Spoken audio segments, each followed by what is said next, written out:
com Renata Falzoni. Você querendo conversar com o Juca Entrevista, entra aí neste endereço www.espn.com.br/Juca Entrevista.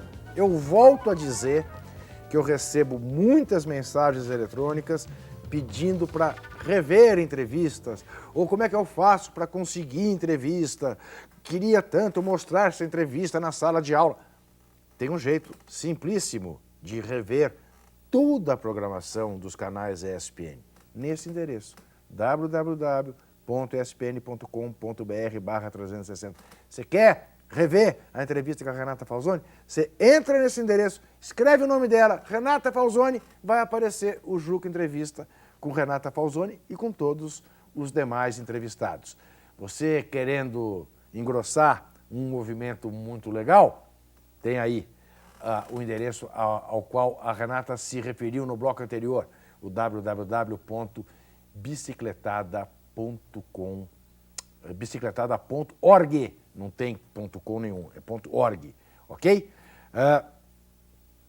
E os canais ESPN, nesse final de semana, começam a transmitir o Tour de France, tá? A partir do dia 5 agora de julho, que é uma delícia ver. Eu tenho hábito de ver o Tour de France. Na verdade, eu tenho o hábito de adormecer vendo o Tour de France. Mas eu tenho uma pergunta para te fazer, Renata, sobre o Tour de France. Tour de France que nos últimos 2 anos, nessa onda espanhola que assola o mundo do esporte, já visto aí a Euro 2008, que eles também ganharam, como o Fernando Alonso ganhou a Fórmula 1, como o Nadal dá show no tênis, eles ganharam 2 Copas Davis esse século XXI, como ganharam o Mundial de Basquete masculino, o voleibol europeu masculino também, o último campeonato europeu foi a Espanha quem venceu, o Alberto Contador ganhou em 2007, o Oscar Pereiro ganhou em 2006 e o Lance Armstrong é o grande nome, heptacampeão, né? Depois de vencer, inclusive, um câncer de testículo. E lembra que o Oscar Pereira, ele ganhou porque foi o Floyd Landis que levou. Isso. Né? E foi constatado o doping. E aí que eu queria falar com você um pouco sobre isso, né? Quer dizer, mas que está inserido nessa conversa, né?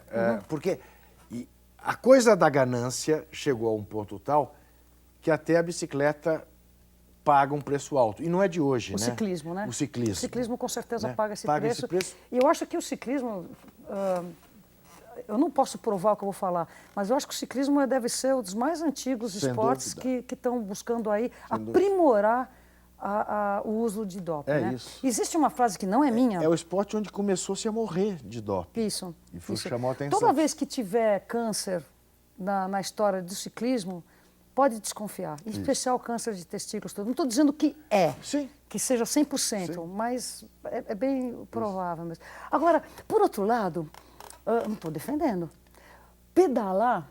E eu quero só registrar uma coisa, só aqui, porque também essas coisas, a gente se acostuma com elas, porque é obrigação da gente, mas talvez deva pontuar, só nos canais ESPN. A ESPN vai transmitir com exclusividade o Tour de France.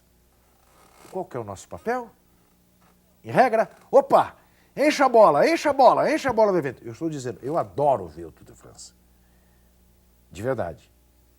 Mas eu hoje me preocupo. Eu vou ficar vendo isso para depois amanhã saber que o cara que ganhou estava dopado, então eu não vou perder meu tempo.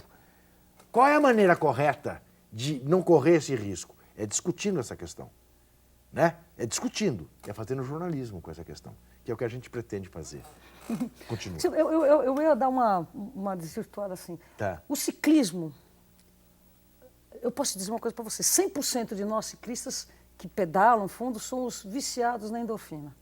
Porque eu acho que o ciclismo é um dos esportes que mais te conecta com essa droga natural que o corpo te libera. Por quê? Você não está machucando como na corrida, você está girando, você está naquele mantra. Aí você imagina, você está numa roda, você está olhando a roda.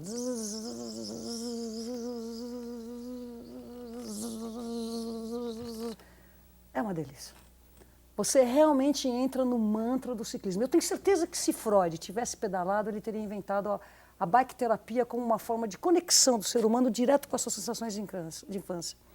Então, não vou dizer que isso conecta uma coisa a outra, etc. e tal, porque nós estamos falando aqui de Tour de France, de profissionalismo, de resultados acima de qualquer meios, né? Os meios justificam os fins, isso daí é indefensável. Agora, a tara do ciclista, nós ciclistas, pela endorfina, pelo mantra, sabe, aquela coisa zen, é unânime a todos. Eu acho que isso que faz com que as pessoas pedalem.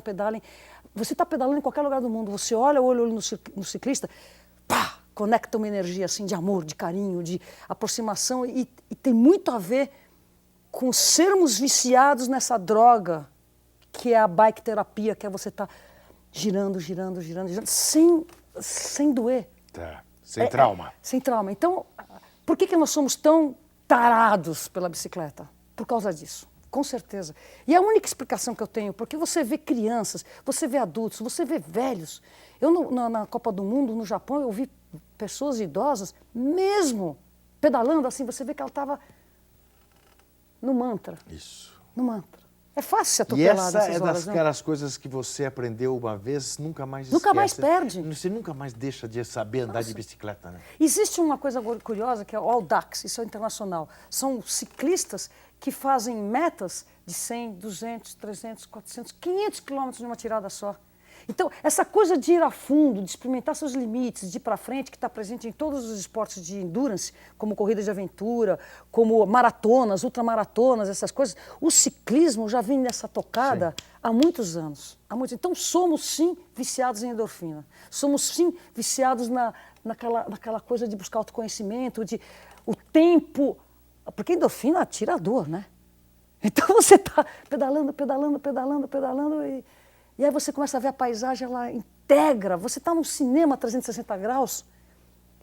Então, você pedalar nos Andes, você pedalar numa Itália, você pedalar num deserto, tudo isso faz você fazer tão parte dessa paisagem. Tirar a roupa é fácil perto disso, né? Porque você está totalmente nu naquilo. Entra. E a tecnologia. Você sabe o que é você pegar uma bicicleta que pesa 7, 8 quilos, que é feita com aço carbono, Metal Matrix Composite, que são coisas testadas nas aeronaves, na NASA. Então você tem... A indústria da bicicleta é interessante. Tenho certeza que um cara de NBA, sabe, aqueles caras master, vai fazer as contas para uma Caloi da vida, para uma indústria grande da vida, fala assim, fecha a indústria, não compensa. Por trás do ciclismo, desde a prática até a indústria, o business, tem um componente paixão que resolve os seus problemas. Então você pode reparar que todas as empresas, todos os business de bicicleta são frágeis. Vende-se muito, ganha-se pouco, então tem essa margem de lucro, que isso daqui, que é lucro, mas se fizer isso, olha, eu estou falando aqui, se fizer isso é um grande prejuízo. Então isso acontece com todas as empresas que estão do lado do leste, da Ásia, são empresas que têm assim, 0,0001 centavo de dólar importante para poder não quebrar no final do ano. Para você ter uma ideia, existe praticamente 2 empresas só que fazem câmbios no mundo. A Shimano, que faz 99%, sei lá quantos por cento são, pelo menos 90% são. E aí a Campagnolo, italiana. E aí os americanos com medo disso, eu falei, como? Porque bicicleta, quem assina a bicicleta é quem faz o quadro. O resto é comprado no mercado internacional, né? Claro. É paixão. É quadro que eu desenhei, que eu pintei, que eu desenhei, né? Aí os americanos inventaram a SRAM. A SRAM é um câmbio muito bom, tudo que foi patrocinado pela indústria americana para dar certo. Porque se for preço pelo preço, morria, ia comprar dos japoneses. Não, eles seguraram. Você vê, é business, temos que ter o nosso. Porque se a Shimano fala, não quero mais fazer câmbio, acabaram as bicicletas do mundo, né? Claro. Então você vê, até a parte de business ela é extremamente sensível. E você imagina o que está atrás de um Tour de France? Sem dúvida. A gente já volta.